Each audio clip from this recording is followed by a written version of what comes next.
Ben Flora Kermova'ya oxşayıram artıq.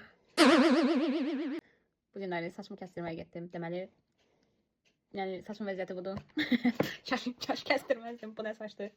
Mən həyatımda belə saç. Mən dedim ki, ağzımla, bax bu hissədən saç istəyirəm.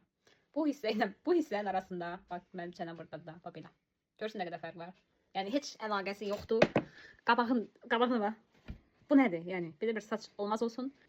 Ama bu ikinci dəfədir ki, Avropada saç kəstirirəm və ikisindən də razı qalmamışam. Neyse. Bu da bizim başımıza gələnlər. Güya ucuz olsun deyə o qədər yol getdik.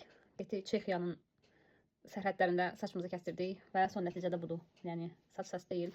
Matilda oxşayıram. Matildanı buradan şəklində qoyum. Məncə Matilda məndən qəşəng idi, yəni biabırçılıq vəziyyəti. Neyse, belə. İndi gözləyəcəm ki, təzədən saçım uzansın. Ümid edirəm ki, saçım həmişəki kimi tez uzanar və yenidən öz görünüşünü qazanar. Yəni bu saçdan dışarı çıxmaq biabırçılıqdır.